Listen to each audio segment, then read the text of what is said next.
তো খেতে পারো, আবার রুটির সাথে খেতে পারো, লুচি পরোটার সাথে খেতে পারো। এটা কিন্তু দারুণ একটা রেসিপি, একবার খেলে বারবার খেতে ইচ্ছা করবে, আর ছোট থেকে বড় সবাইরা পছন্দ করবে। বন্ধুরা, আমি চম্পা, তোমাদের সঙ্গে রেসিপিটি শেয়ার করছি। আজ হলো দই পটল। দেখো, আমি এখানে প্রায় 700-800 পটল নিয়েছি, সব কেটে নুন মাখিয়ে ধুয়ে কেটে নুন মাখিয়ে নিয়েছি। আর পটলগুলোকে সব এই 2-5টা এভাবে করে চিড়ে দিচ্ছি, সব কটা পটলকে। আর তা নাহলে এর মধ্যে নুন ঝাল ঢুকবে না। এবার আমি সবার আগে কী করবো, পটলগুলোকে ভালো করে ভেজে নেব। কড়াইতে দিয়ে দিলাম তেল।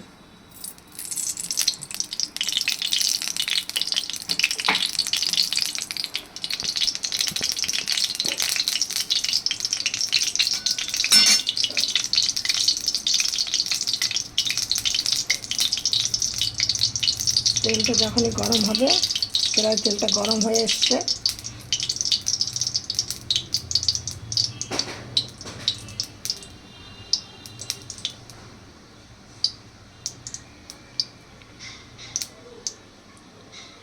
একটা দুর্ধর্ষ খাবার দই পটল। দই পটল কিন্তু ছোটো থেকে বড় সবাই খেতে ভালোবাসে। যার পটল তো সবাই খান, কিন্তু একটু এক এক দিন এক এক রকম ভিন্ন ভিন্ন স্বাদে একটু করে খেলে পরে খেতে ভালো লাগবে দিয়ে। আর তাহলে একঘেয়ে খেতে গেলে পরে কী হবে, পটল অরুচি ধরে যাবে। সেই জন্য আমি আজকে দই পটলটা পটলগুলো আমি তেলের মধ্যে দিয়ে দিচ্ছি। পটলগুলো আমি ভালো করে লাল লাল করে ভেজে নেবো। জিরাগুলোকে আমি ভাজা হচ্ছে, ভালো করে ভেজে নেবো। এবার দেখো, আমার এই পটলগুলো কিন্তু ভাজা হয়ে গেছে। আমি এবার এগুলোকে তুলে দিচ্ছি একটা করে। এবার কড়াইতে দিয়ে দিলাম, একদম সামান্য পরিমাণে তেল দেবো, কারণ আমার ওই পটলগুলো ভালো করে ভাজা হয়ে গেছে। এইটুকুনি তেল দিয়েছি। এবার এর মধ্যে আমি দিয়ে দেবো জিরে, আদা, লঙ্কা পেস্ট করা। এবার দেখো, এর মধ্যে আমি বেশি দেবো না, 2 চামচ এই মশলাটা দিয়ে দিলাম। এবার দিচ্ছি কিছুটা পরিমাণে নুন। দই দেবো, ওই জন্য হলুদটা একদম কম পরিমাণে। এবার এর মধ্যে আমি একটুখানি দিয়ে দেবো জল, আর দেবো সামান্য একটু কাশ্মীর লঙ্কা গুঁড়ো কালারের জন্য।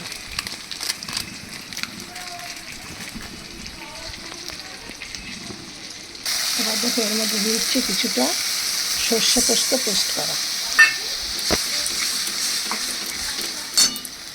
এবার দেখো, এর মধ্যে আমি দিয়ে দিচ্ছি এই দইটা।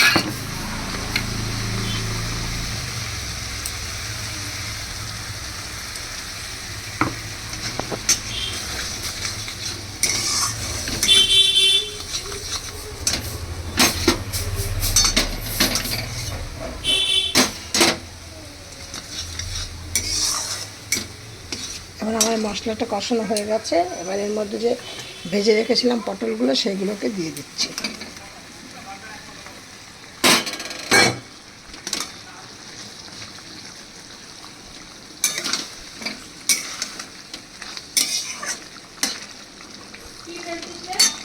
এবার আমি এর মধ্যে দিয়ে দিচ্ছি একটুখানি সামান্য কাঁচা তেল।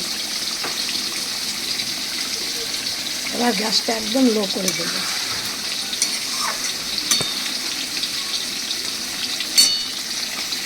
একদম সহজ পদ্ধতিতে কম সময়ে একটা সুন্দর রেসিপি। আর এই রেসিপিটা কিন্তু ছোটো থেকে বড় সবাই পছন্দ করবে। দেখো, আমার দই পটলটা কত সুন্দর কালার এসছে, কত তেল বেরিয়েছে। এবার এইটা আমাকে নামিয়ে দিচ্ছি, হয়ে গেছে। তোমরা এরকম করে দেখবে। আমি চম্পা রেসিপি হাউস থেকে তোমাদের সাথে রেসিপিটি শেয়ার করছি। একদম পরপর সব স্টেপ এরকম করবে, দেখবে খেয়ে একদম ছোট থেকে বুড়ো সবাই খাবে। আর এইভাবেই তোমরা করে দেখো।